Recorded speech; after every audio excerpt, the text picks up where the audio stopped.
adding some open strings on top of some chords you're playing, or on, especially in along with a scalar run, like a single note line, can really bring out something out of the guitar that you don't hear when you're just sticking to the most standard and simple fingerings for something. Okay, I just played down a scale that spells out sort of A7 here. Okay, key of D, E, D, C sharp, B, A, G, F sharp, E, D, C sharp, B, and A. Okay, those are all the notes in the key of D, but we're landing here on the note that signifies the 5 chord. Okay, so we get a very much dominant 7th kind of sound out of it.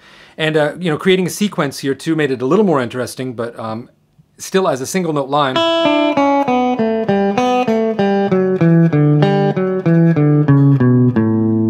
Okay, it doesn't have the interest that you get when you play it like this.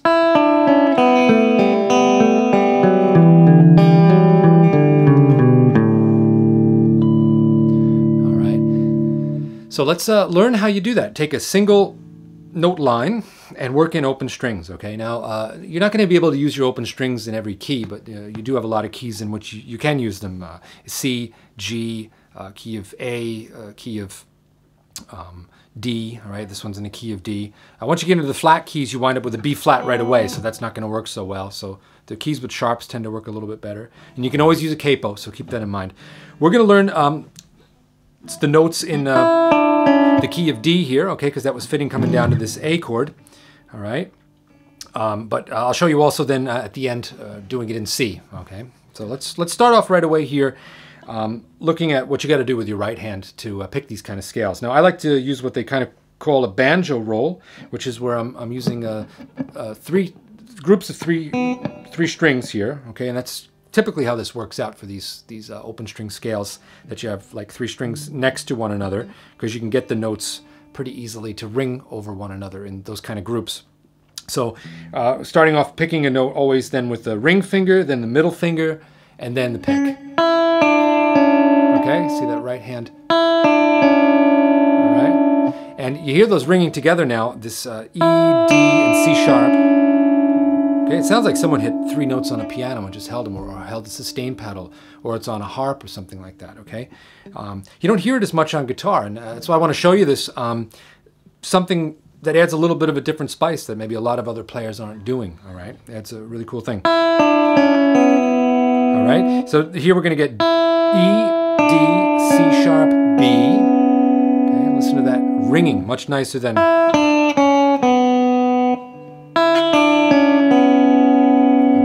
richer sound for your guitar, all right? You're not going to get that with a pedal or a reverb as easily as you are learning to do a scale like this. All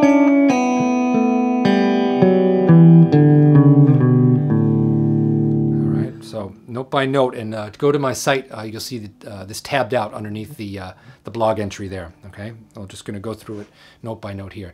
E, D, C sharp. Okay, so the D is the 3rd fret of the B string, C sharp is here, the 6th fret of the G string. And you got to hold those and make sure you're not muting. Okay, you want to get your fingertips coming down. So it's a little bit of a strain. Go easy, don't cramp up. You know, it's like 1 finger per fret, but it's still a little bit of a stretch for some of you. So go easy on this. Okay, there's our first motion from E all the way down to G. 6 notes. Okay, this one is pretty easy here. You're just using 1 little finger, okay? But it's very counterintuitive in the way you're picking it and where you're hearing the notes. You might be used to playing something to get those 3 notes, okay? The point here being that those are kind of boring, where this is much cooler sounding. So it's a whole different technique here, whether you're alternate picking or whatever, and here we're using a hybrid picking fingers. B,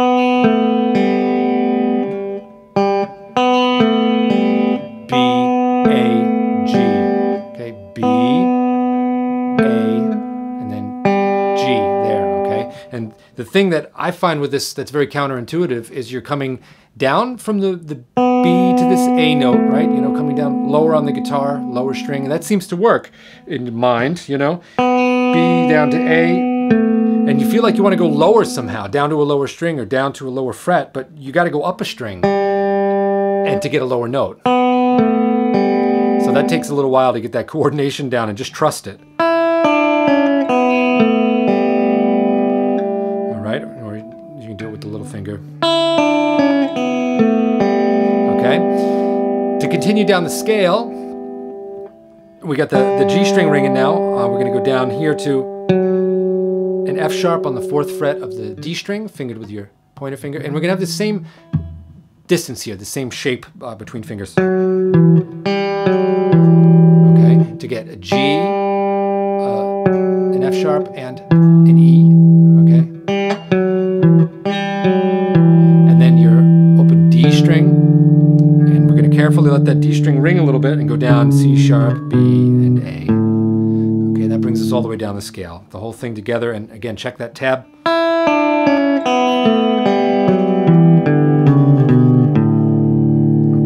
Now that was an uneven number of notes, which, you know, for riff kind of stuff is not very cool. So the sequence actually evens out the number of notes so that we land really nicely at the end of a couple bars on that A7 sound. All right, and the sequence goes like this. We always go down a bunch of notes,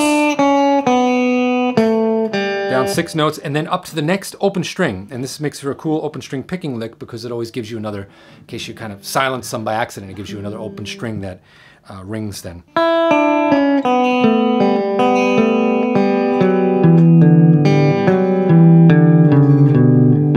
Okay, do it one more time quickly so you can hear it.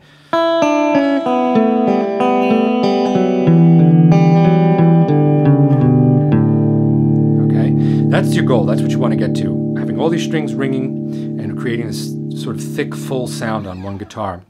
All right, and this is going to be a picking challenge. All right, again, you know, for the brain.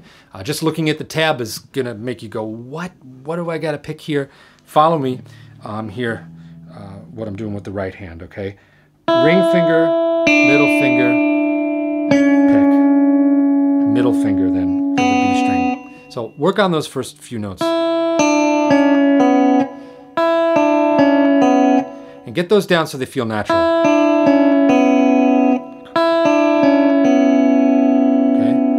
Very harp-like, piano-like sound, really cool. Okay, and then work in the next 2.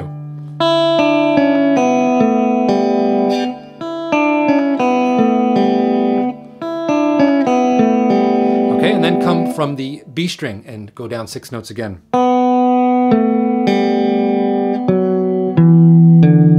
Okay, and this is going to be the trickiest picking part right here. You're going to pick your ring finger, then the pick, then the middle finger, and then you got to switch here. Okay, and you're going to probably wind up using the pick to come down these. I was actually using the middle finger now that I think of it. So I'm kind of doing 2 notes, pulling down with the middle finger.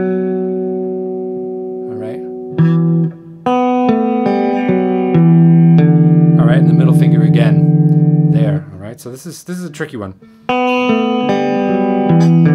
with the pick, or okay, I do that one a bunch of times now, those 6 notes there, and then work the 2 together. Okay, and then start from the G string and do the next 6 notes.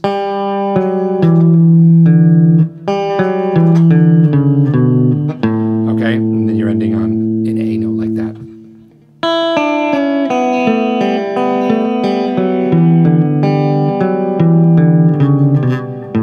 Okay, so work on it until you got it nice and clean, and then you can work it up to tempo.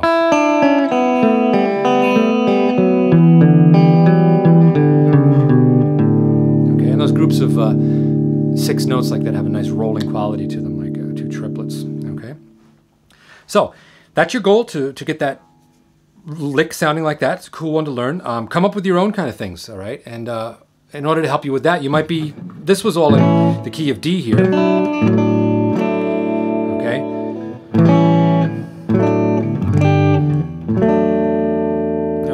you could shift these notes around here. Okay, don't use a C sharp, use a C.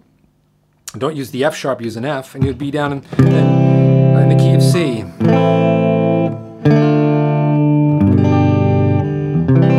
right, so let's hear the scale in the key of C, okay? We're going to go E, D, C, B, A, G, F. All right, then to, F to E.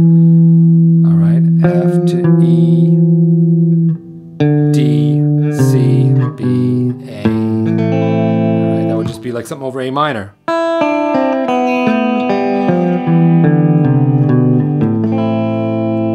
right, that lands you on an A minor quite nicely. Okay. All right, and that's all then around a C scale. Again, these stretches here are a little bit more tricky. That's kind of why I came up with this one here in a D, because we had a smaller stretch here. I thought that was kind of cool. All right, for learning the first time around, because otherwise you'll think these stretches are just murder. Okay, interrupted by the phone. Where were we? Just go and check out the other posts that I did this month. I go over the C scale up here. All right, that's a cool position to learn it in too. And you'll see the lick at the beginning. Okay, it's a little bit trickier than this kind of stuff here, but I do go over that scale step by step in this position. So, you know, if you find a melodic line you like, try working it out using open strings, and you'll get a really cool sound for your playing. So I'm going to do this one more time so you can hear how it sounds for the end of this here. And I'll see you next month.